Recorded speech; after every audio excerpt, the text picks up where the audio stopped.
1 Samuel chapter 26. Once again some people from Ziph went to Gibeah to talk with Saul. "David has a hideout in Mount Hachilah, near Jeshimon, out in the desert," they told him. Saul took 3,000 of Israel's best soldiers and went to look for David there in Ziph desert. Saul set up camp on Mount Hachilah, which is across the road from Jeshimon. But David was hiding out in the desert. When David heard that Saul was following him, he sent some spies to find out if it was true. Then he sneaked up to Saul's camp. He noticed that Saul and his army commander Abner the son of Ner were sleeping in the middle of the camp, with soldiers sleeping all around them. David asked Ahimelech the Hittite and Joab's brother Abishai, "Which one of you will go with me into Saul's camp?" "I will," Abishai answered. That same night, David and Abishai crept into the camp. Saul was sleeping, and his spear was stuck in the ground not far from his head. Abner and the soldiers were sound asleep all around him. Abishai whispered, "This time God has let you get your hands on your enemy. I'll pin him to the ground with one thrust of his own spear." "Don't kill him," David whispered back. "The Lord will punish anyone who kills his chosen king.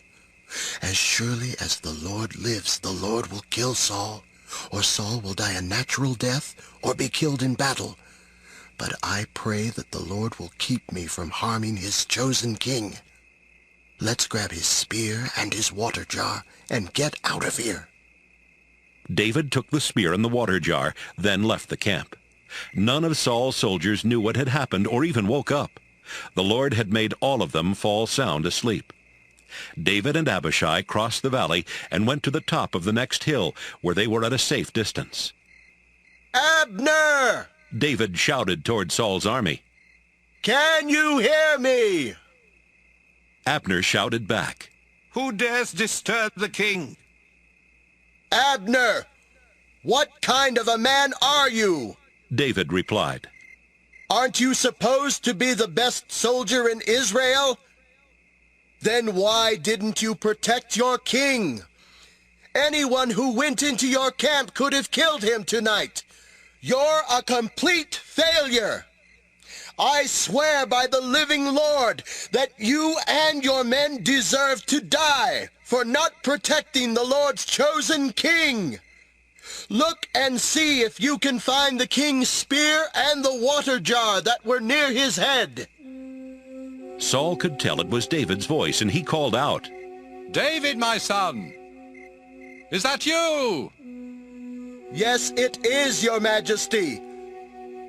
Why are you after me? Have I done something wrong, or have I committed a crime? Please listen to what I have to say. If the Lord has turned you against me, maybe a sacrifice will make him change his mind. But if some people have turned you against me, I hope the Lord will punish them. They have forced me to leave the land that belongs to the Lord and have told me to worship foreign gods. Don't let me die in a land far away from the Lord. I'm no more important than a flea. Why should the king of Israel hunt me down as if I were a bird in the mountains?" David, you had the chance to kill me today, but you didn't. I was very wrong about you. It was a terrible mistake for me to try to kill you. I acted like a fool. But I'll never try to harm you again. You're like a son to me, so please come back.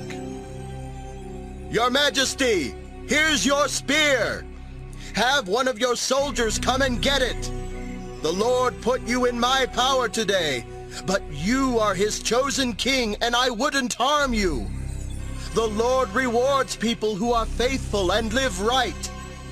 I saved your life today, and I pray that the Lord will protect me and keep me safe."